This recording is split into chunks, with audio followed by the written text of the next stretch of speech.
Hey, thanks for joining me once again. Let's continue our Cyberforce journey. The last issue I did was issue 14, and I believe that was the first issue that Mark Silvestri did not draw. That was kind of my point of that whole video. He'd drawn at least multiple pages in every issue leading up to that, but as it seems to be the case with Silvestri in this era, he'd draw an entire issue or two or three or four, and then he'd draw half of it, and then he'd draw a third of it, and then he'd draw one page, and then he'd draw none of it and hands it off to other people. And it got really frustrating for me because I am here for Mark Silvestri. God damn it. But issue 14, I'm trying to remember who drew it. Oh my God. I can't. Anyway, you can always go back and look. But it wasn't Silvestri. The artwork wasn't bad. It just wasn't Silvestri. And I remember thinking like, oh God, I'm going to lose interest in this book. Now this is issue 16. I don't know if I ever had issue 15 or not. 14 was the first one where Silvestri didn't draw anything in it. And going through all my books, I go from issue 14 to 16. So I must have missed issue 15 somewhere because I looked it up and the cover doesn't look very familiar to me at all. And I did a little kind of plot synopsis searching, and I don't recognize what was going on in that book at all. So I think I just missed it, which has happened. But I don't think that I missed anything. I can't remember if David Finch drew that one too. But this right here was my first kind of like real introduction to who David Finch was. I'm sitting here as I say this trying to think of where I may have seen his artwork before this. I think he did some fill-in pages.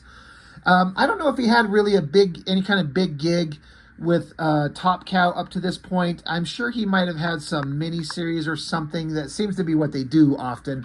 I'm sure some of you out there know and could be like, hey, he did this and this. But this was David Finch given full pencil art duties on Top Cow, Mark Silvestri's premier title, Cyberforce.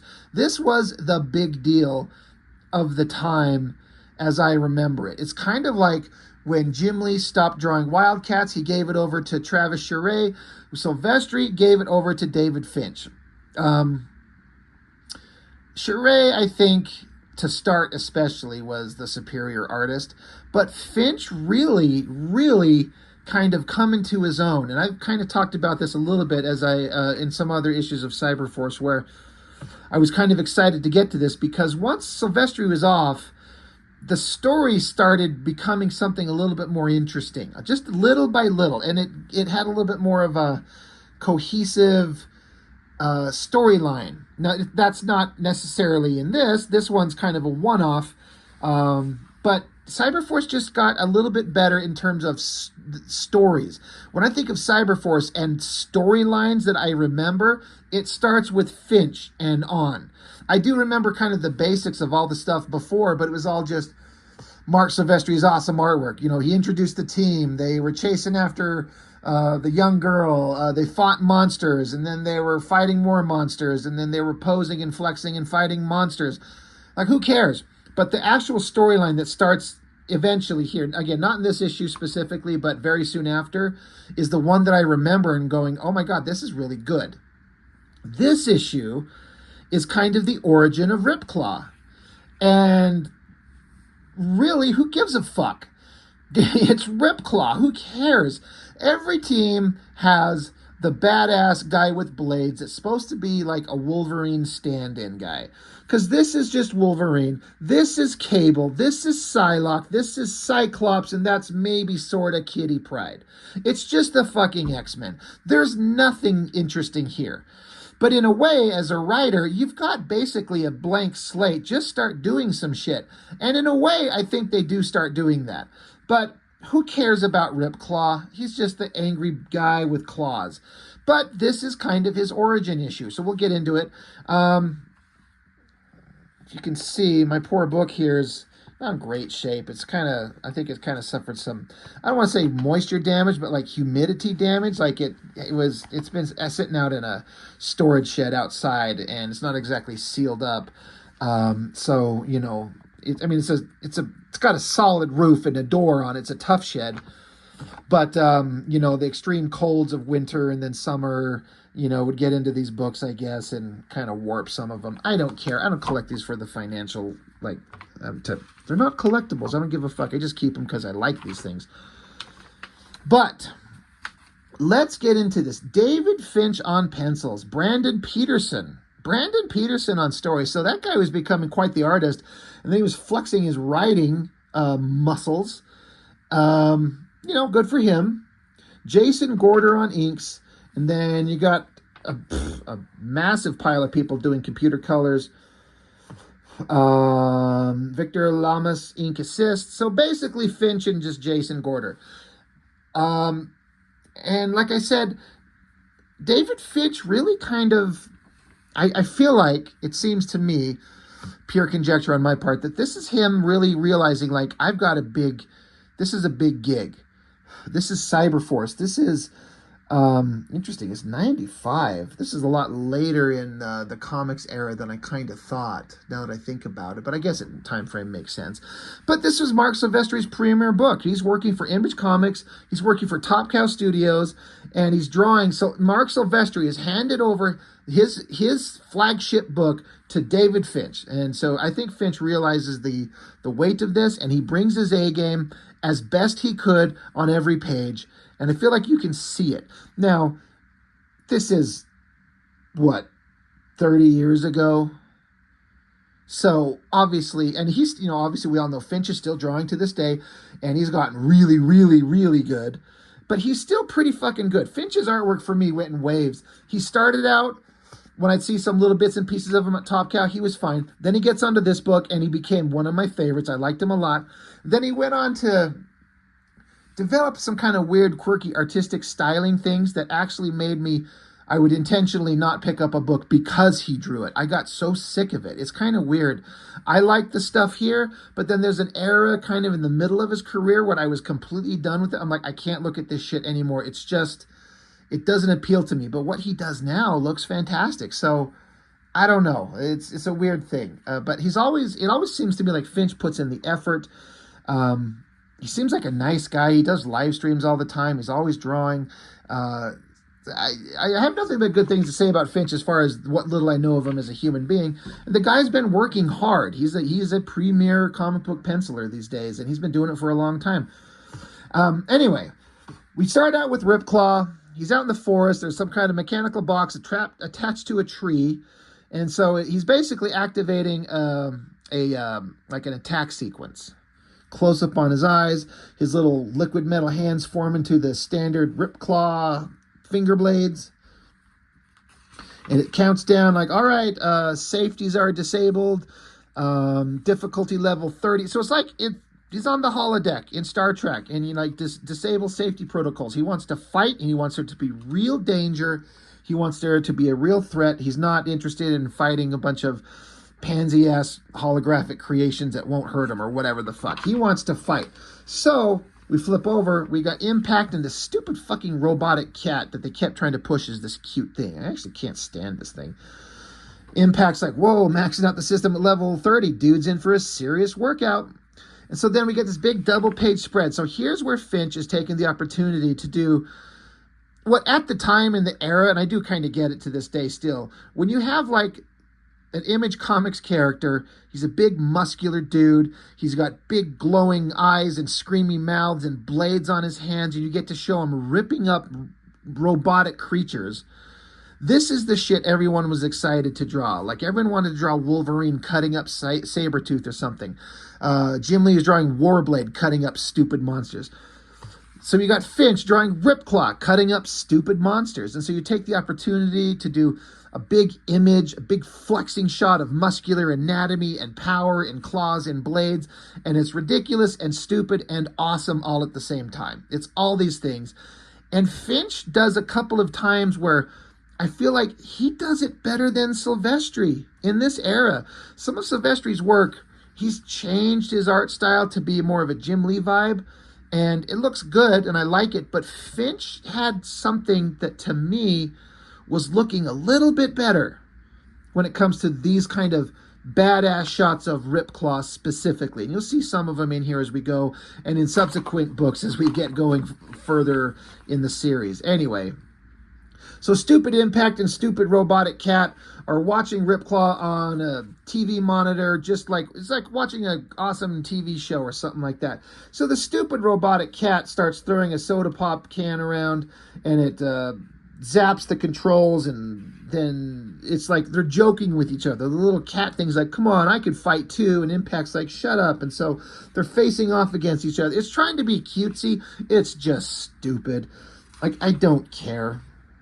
But anyway, suddenly RIPCLAW just doubles over in pain. He stops. He's screaming. He's thinking to himself, not now, damn it, not now. And Impact notices this, and the computer's telling him safety overrides are offline.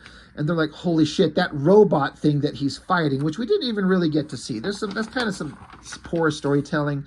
It's just one panel of giant robot things showing up that he's cutting up.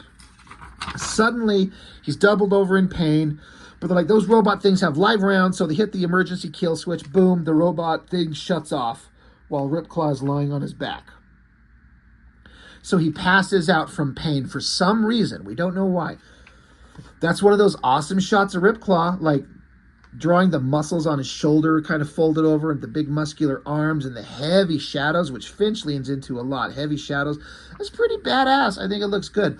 But what happens now is we move into another time era. This is Robert RIPCLAW, as a kid.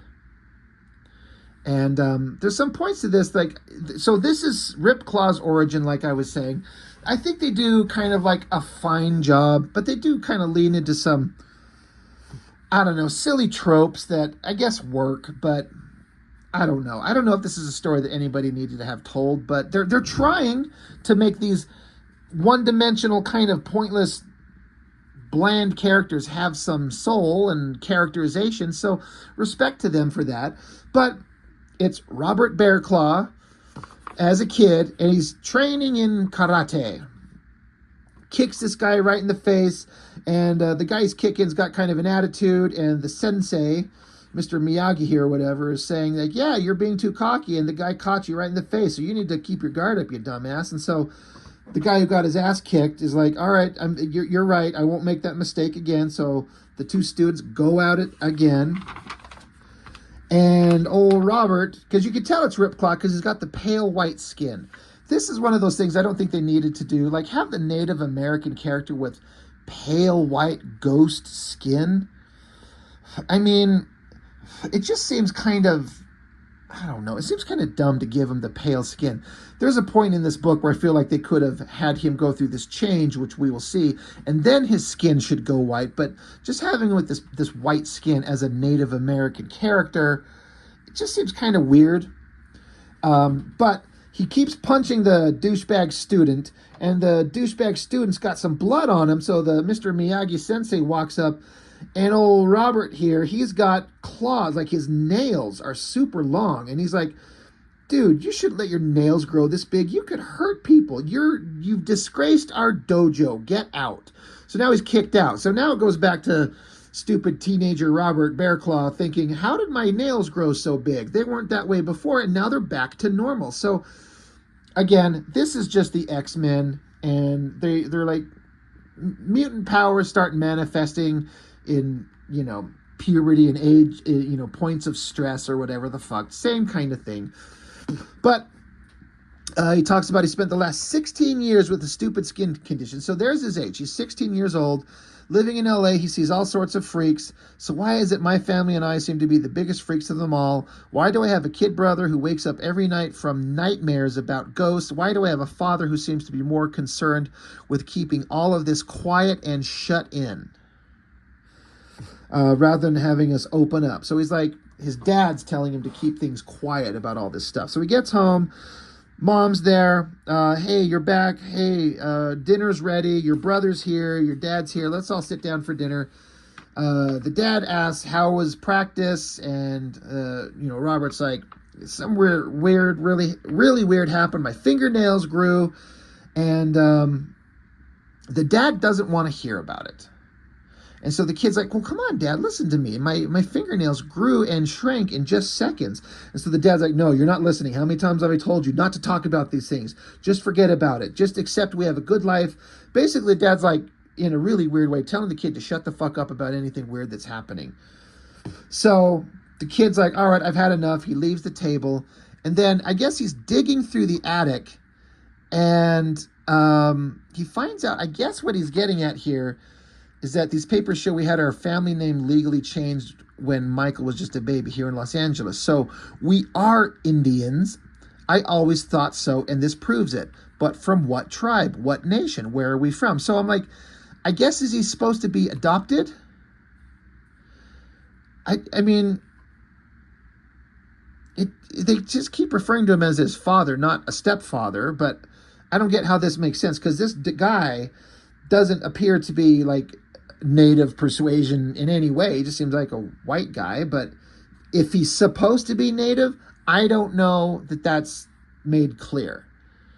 So it's kind of weird, but you know, their names were changed. I just kind of realized this thing on this newspaper, they throw a lot of in-jokes into these things. I guess I should, you know, if I'm going to talk about these in-jokes, the sensei, his last name is Mr. Mungkhoy, if I'm saying it right, Mung-Khoi, which is the last name of one of the artists at Top Cow, I'm pretty certain. I can't remember, I don't want to be wrong, but I'm fairly certain that's the last name of one of the other artists in the studio, which I think is fun. That's, you know, let's throw that in there. And then this newspaper the father's reading, it says, Top Cow penciler Joe Benitez murdered by studio mates. And then in quotes, it says, he had it coming, explains company CEO and founder Mark Silvestri. I always thought that shit was funny. It's like, he had it coming, like they murdered Joe Benitez. So you just little in-gags between the people working in the studios.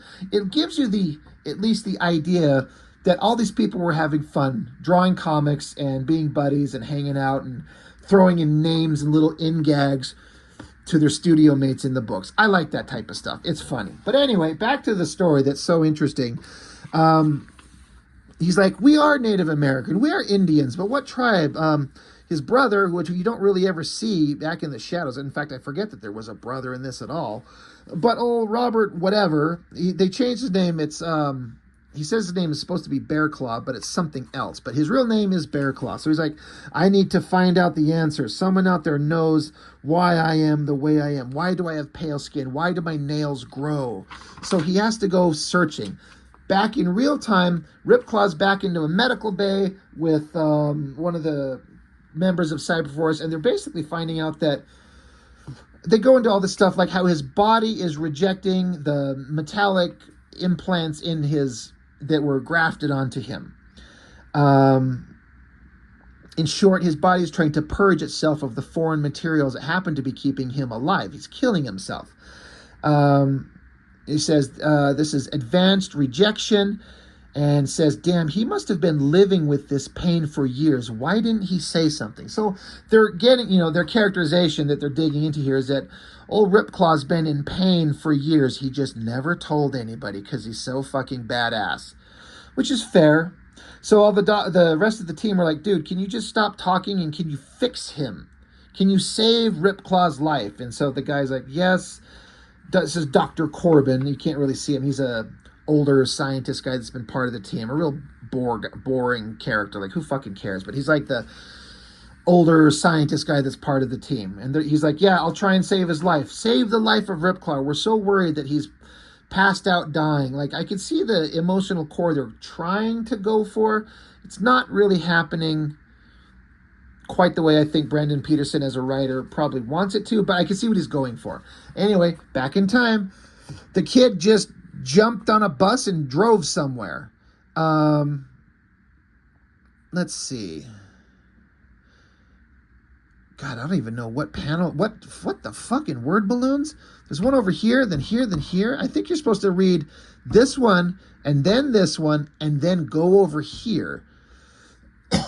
That is terrible word balloon placement. Holy shit. There, and then there, and then there. Anyway, he says, well, that bus ticket was the last of my savings. The papers in our attic showed this reservation as Dad's last address before moving to LA. I don't know how long he was here or even if he was just passing through, but it's my only lead, no matter how slim. So he's like, I wonder how long our family lived here. Hopefully somebody remembers this or has any kind of information. And so he walks by and sees, like, it looks like these people on this reservation are hurting. He says, I always thought that was a stereotype about reservations being hard hit, but I guess it's true, which, you know, I've heard that to be true too. But this is where my dad grew up. This is where my family grew up. There's got to be history for me. He's trying to find out his history. Oh, and suddenly there's some punk kids that see him and call him, hey, you look lost, white skin.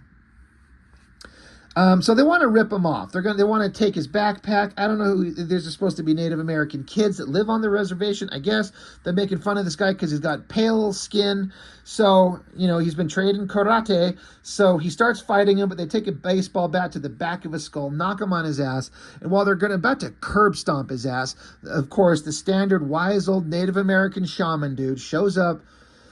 He's like, you have disgraced your parents. They did not raise you to be wild things. Get the fuck out of here before I shove this stick up your asses. And they run off. And so wise old Native American guy, he looks at this kid who's got his ass beat, and he's like, oh my God, his face, the skin, the legends. Praise the spirits. The legends could be true. So pale-skinned kid might be some kind of great legend that is important to the Native American nations, I guess, if they say so, sure. So now he's in a little camp trailer. This is where this guy lives. The kid wakes up and starts asking questions. What's going on? Who are you? What's going on? So the guy's sitting here cutting up fucking vegetables for whatever reason. But he just starts to explain things. The Native American old shaman guy. Like, there's a terrible sickness going on. Our people have lost their way. We've lost our connection to our history. And so Robert's like, my family's Native American, but we weren't allowed to ever discuss it. But he's like, strange things are happening to me, and I want some answers. And this is where I'm supposed to be from. Maybe you could give me answers, wise old shaman. And he's like, all right, the answers often lie within yourself. I know of things that may be able to help, but the price may be great. The kid's like, I have to know. Somehow I have to know. Remember, this kid is 16 years old, right? So anyway, he says, I'm willing to do whatever it takes. So wise old shaman, now they're out in the desert in some kind of shack. Wise old shaman's like, Robert, do you understand what is about to happen? The vow of the sun is not Navajo, it is Sioux. It is illegal according to the white laws and has been for centuries, but it brings powerful visions. There is no shame in refusing the vow. You will experience much pain. He says, I'm not afraid of pain. I'm afraid of not knowing. So now 16-year-old kid's wearing a little loincloth diaper thing. And wise old shaman's like, ha, you talk brave, but you may soon change your mind. Very well. If you are lucky, the spirits will guide you. Now be brave, open yourself, and he jabs these hooks into his skin. I think this is the first time I've ever seen this specific representation of this Native American ritual. I don't think I've ever seen this before. I've been made aware of it since, but where they hang him from the hooks from his chest. And I guess the pain and the heat is supposed to bring powerful visions. Now, this splash page is really well drawn. I like all the animals in the background, the lighting. Finch really leans into the double lighting.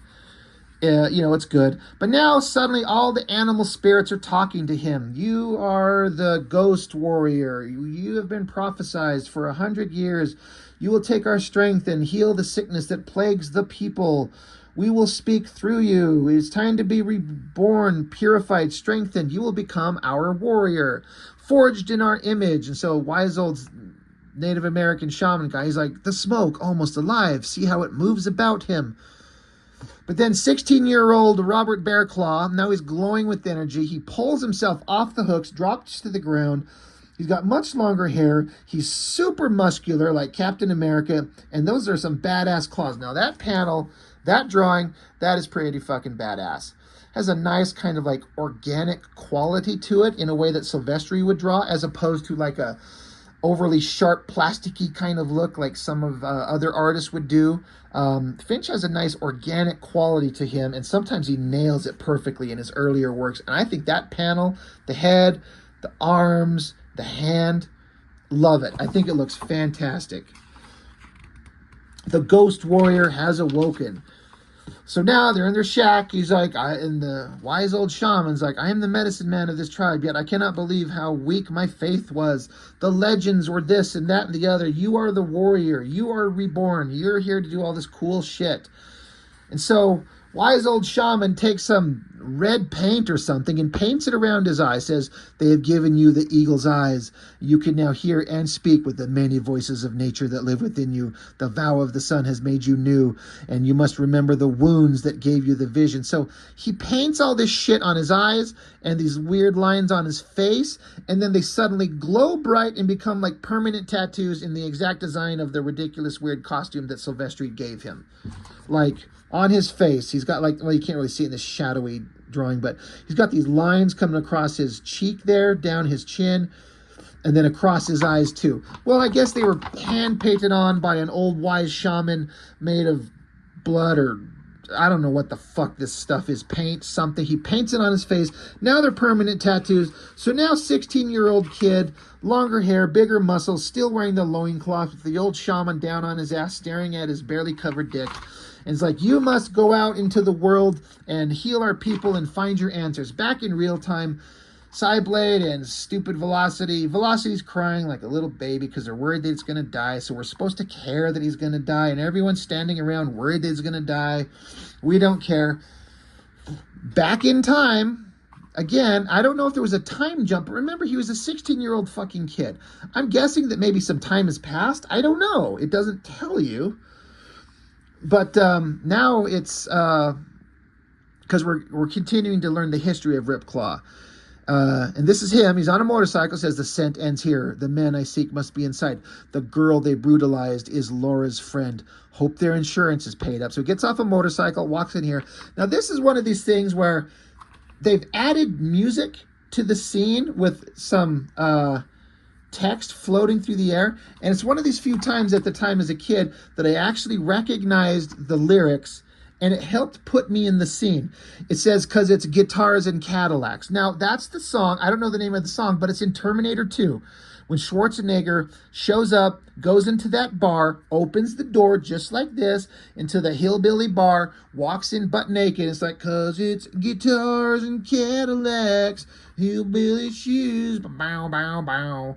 It's that song. And I'm like, that fits this scene perfectly. He walks into this bar, and you got guys with like Nazi swastikas on them, and it looks like maybe a Confederate flag. So they're a bunch of horrible people is the idea. Because of course, and of course this dude's here, this little squaw starts crying, saying how she wants me to let her go. She's all, please, please, let me go, I won't tell. So I says, sure, I'll let her go, but she's got to give me something first. And the other goes, I bet you gave it to her really good. Rape jokes, they're always funny. But they're trying to imply these are horrible, monstrous people, which they are. So of course we're going to be happy to see them get their asses beat. So RIPCLAW walks in there and starts talking shit to them, and they all start yapping at him, making fun of him. So then RIPCLAW suddenly, boom, throws one of these guys out the window, and he's in a big old giant bar fight with all these guys. And now look, he's got a long ponytail, giant muscular arms and claws. So there's some kind of time jump. He went from 16 years old to whatever the fuck here. God, this guy looks like, what's that character from those early issues of Wolverine? Looks like Roughhouse. Anybody remember that character from those early issues of Wolverine? Anyway, he ends up fighting him, but then, of course, he gets shot in the back. Boom. And then this guy's like, this is Bart down at the Circle Bar. Zed, we got ourselves a live one here. A guy just about killed your son, Earl. So that's almost like a Zed. That's from Pulp Fiction. You can tell they're throwing in that reference there. But he gets shot in the back. Shotgunned in the back. I guess he's got rapid healing abilities because he's just down. Now he's been like put into the custody of cyber data, the cybernetic villains of the comics. So this is showing how he went from kid to warrior to getting trapped by cyber data. And they look him over and they're like, well, let's start doing some shit to this guy. So now they got him strung up. At least he's wearing a little thong underwear thing. God, weird, gross. And they're like, you know what? Let's, where do they say it here somewhere? Like, those claws on his hands, we can do better than that. Cut his hands off at the wrist and adds some cybernetic implants. Thus, henceforth, we find out how he loses his organic claw hands and gets these liquid metal ones that form blades. And RIPCLAW wakes up. He's like, no, who are you? Why are you doing this? And the guy says, Zadrock will be most pleased with this one. I am Kamata. I am Cyberdata. I am your god.